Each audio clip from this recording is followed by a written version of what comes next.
This episode of the CyberWire is made possible in part by SpyCloud. Stolen data circulating on the criminal underground is fuel for data breaches, account takeover, ransomware attacks, and online fraud. Your biggest security risk might be a breach or malware infection outside of your control that leaks the data of your users. SpyCloud constantly recaptures and analyzes new data from the criminal underground, powering solutions that proactively protect over 2 billion employees and consumers worldwide. Learn how to make recaptured data your best defense at spycloud.com/cyberwire. That's spycloud.com/cyberwire.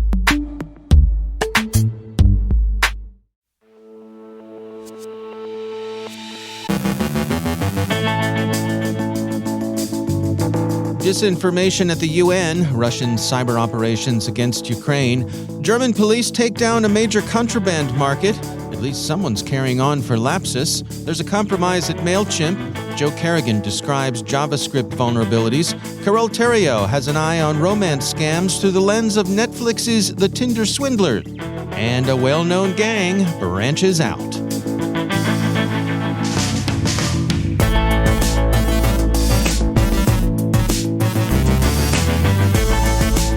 From the CyberWire studios at Data Tribe, I'm Dave Bittner with your CyberWire summary for Tuesday, April 5th, 2022.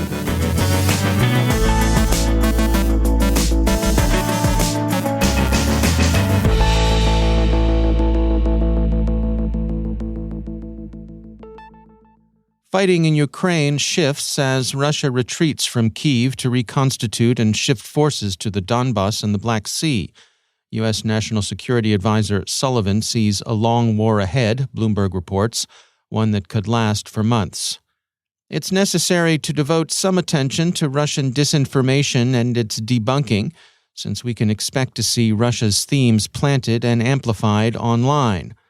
After the United Nations Secretary General this morning called for an immediate end to the war against Ukraine, a humanitarian ceasefire, Ukrainian President Zelensky addressed the United Nations Security Council. He denounced in detail Russian atrocities in Bucha and other cities Ukrainian forces have now retaken. We all know, Mr. Zelensky said, what Russia will tell the world. They will blame everyone just to justify their own actions, he said. Russia's method has been to insist that there are differing accounts of events and divergent interpretations, but this is done just to sow confusion. In this case, however, President Zelensky said, the evidence is incontrovertible, and preserving that evidence and publicizing it is vitally important. He said, the Russian military and those who gave them orders must be brought to justice immediately for war crimes. He called for trials like those held in Nuremberg after World War II, pointedly reminding Russian diplomats that the Nazi Foreign Minister Ribbentrop didn't escape punishment in 1946. President Zelensky called for equal treatment of all nations and an end to the privilege Russia has enjoyed as a permanent member of the Security Council. Russia's representative on the Council, in a strikingly mendacious response, asked that the UN recognize Russia's humanitarian work in Ukraine. He deplored Ukraine's interference with those efforts. He characterized Russia's mass abduction of Ukrainian citizens to Russia as a voluntary humanitarian effort. As we note, these themes can be expected to reappear in Russian disinformation over the coming week. Security firm Intezer followed up CertUA's discovery of a new malware framework being used in phishing campaigns. They said a recently developed malware framework called Elephant is being delivered in targeted spear phishing campaigns using spoofed Ukrainian governmental email addresses. The 4 malware components delivered are used for stealing credentials, documents, and to provide remote access to the infected machine. 2 of these components were first reported on by the Computer Emergency Response Team for Ukraine, that's CertUA, in March 2022. They named the 2 components GraphSteal and Grimplant. When investigating these events, we have identified that Elephant has also been delivered via phishing emails from spoofed Ukrainian email addresses. Elephant is a malware framework written in Go. Germany's federal police, the BKA, today announced its takedown of Hydra Market, the largest Russophone dark web contraband market. The blockchain analysis firm Elliptic says that it's been able to determine that Hydra Market has processed some $5 billion in Bitcoin since 2016, with its take peaking in 2021.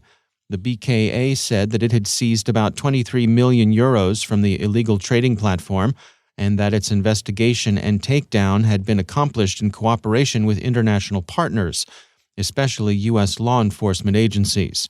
In addition to trading such contraband as illegal drugs and stolen data, Hydra Market was heavily involved in money laundering.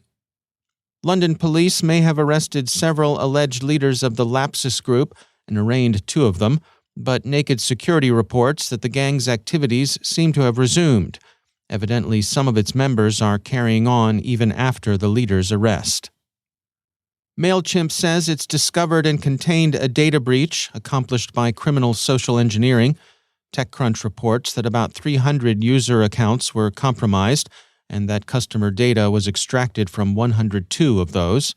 The stolen data appears to have been put to use in phishing attempts against the cryptocurrency and financial services sectors. BleepingComputer reports that cryptocurrency customers appear to be particularly at risk. The problem is social engineering on the basis of stolen information, not direct corruption of Mailchimp's systems. In what appears to be news from the C2C marketplace, according to researchers at Mandiant, the financial cybercrime gang Fin7 is branching out. Hitherto best known for breaking into payment systems and corporate networks, Fin7 has now added ransomware to its repertoire. Fin7 is now using REvil, DarkSide, Black Matter, and AlphaV ransomware.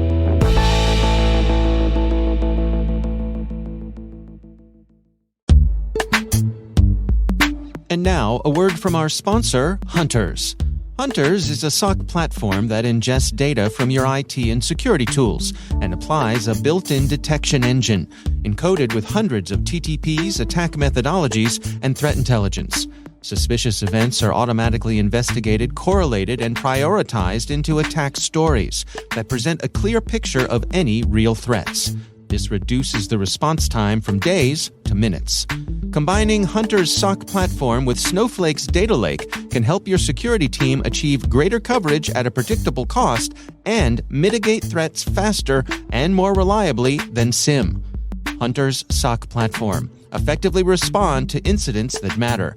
Visit hunters.ai to learn more. And we thank Hunters for sponsoring our show.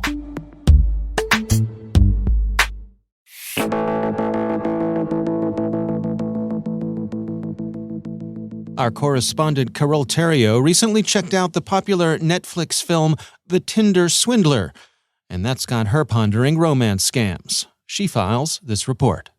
Based on a glut of news coverage that I'm seeing from my little corner of the internet, Netflix's Tinder Swindler is all the rage. Don't worry if you haven't seen it, I won't ruin it for you, other than to say it shows to what lengths some people are willing to go to dupe another person.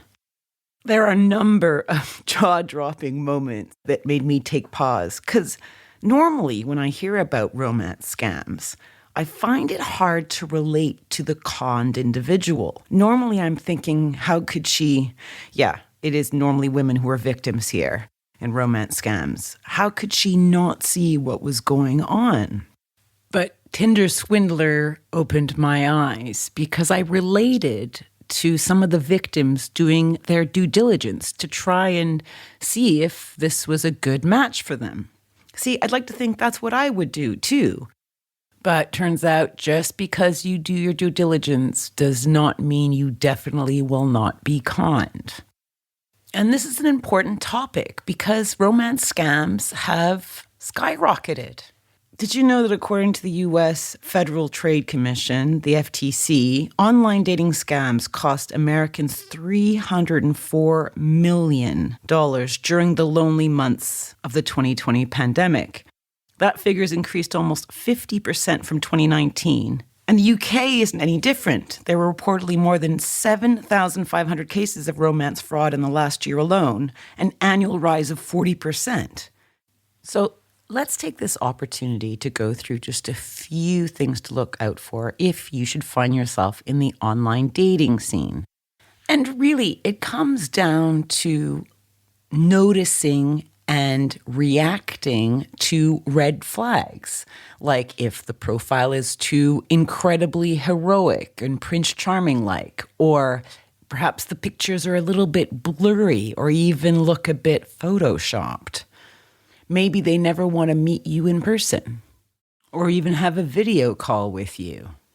Maybe they try and employ the love at first sight tactic using language like, I've never met anyone like you before. I've never felt this way, something like that, to make you feel all aflutter and lose your head. And the whole game is to move you from a potential love interest into love zone as quickly as possible, because once you are there, they can start trying to get their grubby little hands on your hard-earned cash. And the killer in all this is that so many of us right now are isolated, lonely, in need of communion with another person more than ever before. So we're sitting ducks. And how do ducks protect themselves? They stay in a pack. So if you do find a love interest online, tell your friends and your family about it. Get their take and listen to the people who love you. Because if there's one thing I've learned on how to defeat scammers is there's power in numbers. It's much easier to fool one person than it is to fool 3 or 5 or 10. This was Carole Theriault for the CyberWire.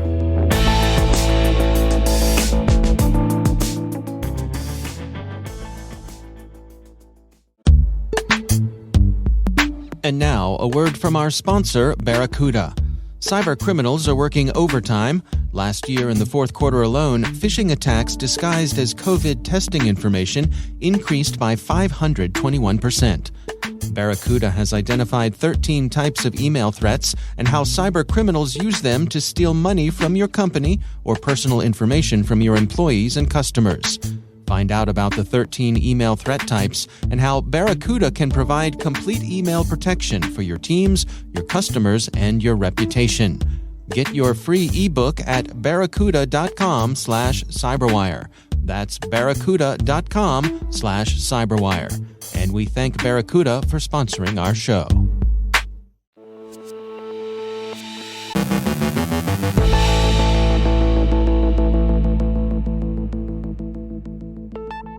And joining me once again is Joe Carrigan. He's from the Johns Hopkins University Information Security Institute and also my co-host over on the Hacking Humans podcast. Hello, Joe. Hi, Dave. Interesting information coming from you and your colleagues over at Hopkins. That's right. You all identified a vulnerability in some websites. So What exactly is going on here, Joe? So this is some research done by Dr. Yunzi Cao and some of his PhD students. And they found a vulnerability. It's a JavaScript vulnerability called Probe the Proto, which is something when you're writing JavaScript. I haven't written JavaScript in years, but I did get a look at the vulnerability. And it permits a user or a malicious actor to inject arbitrary code into the JavaScript prototype, which can then essentially export any information out, including like tokens, browser tokens and cookies and things. Oh, wow. It allows session hijacking and a lot of other cross-site scripting attacks. Okay. But that's not what I want to focus on, because I wasn't involved in the technical portion of this, but because Dr. Cao is an ISI instructor and he found a vulnerability, he worked with me as the Information Security Institute's vulnerability disclosure coordinator to tell the websites that he and his team examined. Now, the examination happened offline. So we requested the websites, the students requested the websites, ran the analysis on a local computer. Right. That analysis was not, we didn't do anything against anybody else's computer. All we did was access freely available websites and then analyze them. Okay. To see if they were vulnerable. 2,700 of these websites were vulnerable out of the top 10,000 websites. So did you fire up the Hopkins bat signal? That's right. Okay. This was the largest vulnerability disclosure that I think we've ever done. Wow. Right? Because we found this vulnerability. It's out there. It's 2,700 sites that we know about. Yeah. Right? And these are only the ones we looked at. There are probably many more sites that are vulnerable to this attack, but then we had to notify all of the 2,700 sites, which was a huge task. Yeah. So I wrote the disclosure document. And I handed that off to the students because there's no way I was going to be able to go through and do everything. Additionally, when I was going to be when a question was going to be asked about this, I wasn't going to be able to answer the technical questions as well as the students and Dr. Cal were. Sure. I mean, I could have done that, but that would have taken much more time than I had. Yeah. And as long as I'm involved in the process, that's fine. What I want to talk about is what happened when we made 2,700 disclosures. Okay. We heard back from maybe 50 of these people, 50 of these organizations who had questions. Now, I will say this. The tone of every one of these organizations was gratitude and appreciation for the work. Oh, that's good. Right? And in the letter, I made sure that we described that we weren't actively exploiting anything on their systems at all. We were just doing the analysis back home, but that analysis could be done, or that vulnerability could be exploited via cross-site scripting, right? Okay. And we also provided the fix for it because the fix is actually fairly simple. Oh, good.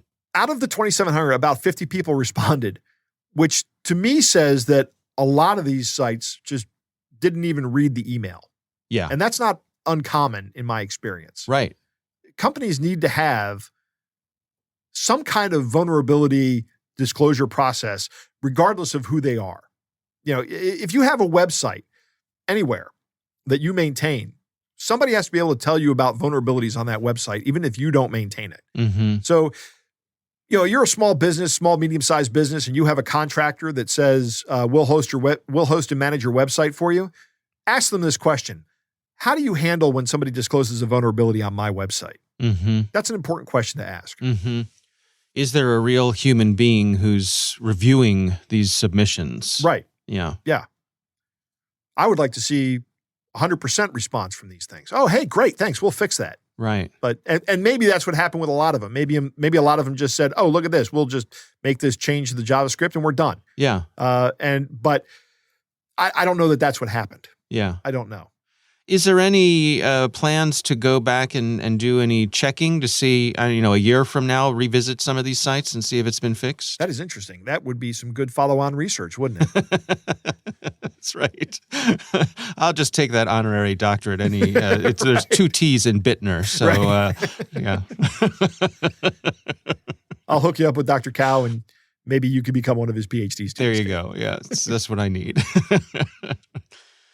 All right. Well, so what's the take home here for you? Were you disappointed to not see more response, or I guess I was not disappointed, but not surprised. Right. Yeah. You know? I guess maybe that's the better way to say it. I am happy to see that no one said you better not disclose this or we'll sue you. Oh yeah, because that happens sometimes. It does, right? and I have a response for that. Yeah. I say, our counsel knows about this. Yeah. You are welcome to sue us. Right. It will not end well for you. Because this is a mistake that you've made, and it's a mistake that's out there, and we're going to publish the methodology, and it will be in the in the vulnerability mindset within a couple of months. And we gave everybody a good long non-disclosure period on this. Yeah. Yeah. All right. Well, if you're interested in the actual vulnerability, again, I guess just do a search for Probe the Proto, and you'll find the publications that Johns Hopkins, the ISI, has put out about this. Interesting stuff. Joe Carrigan, thanks for joining us. My pleasure, Dave.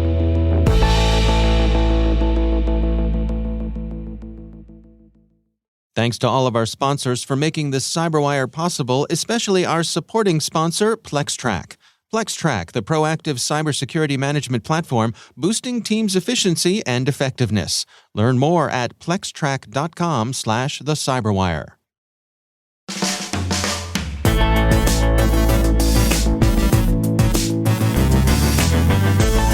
And that's the CyberWire. For links to all of today's stories, check out our daily briefing at thecyberwire.com.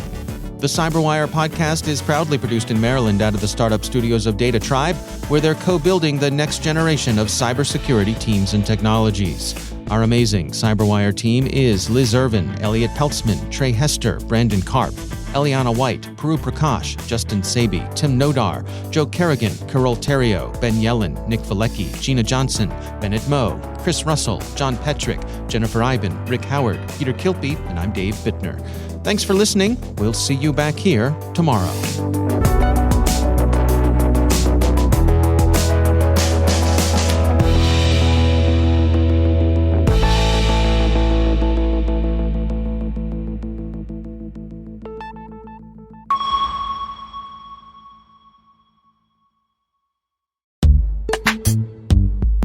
And now, a word from our sponsor, Traceroute. The digital world is fascinating with pivotal events, people, and societal changes that led to how the internet was designed. And there's a great new podcast that covers this journey, the Traceroute Podcast, a 7-part series about the inner workings of our digital world. Traceroute is an inside look into the people and events that shape the way it's built, like how the launch of Sputnik led to the modern internet.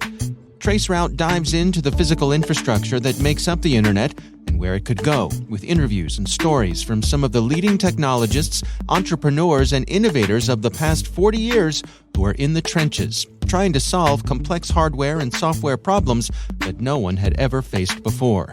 Listen and subscribe to the Traceroute podcast on your favorite podcast platform, or go to origins.dev and learn more. That's the Traceroute podcast. And we thank Traceroute for sponsoring our show.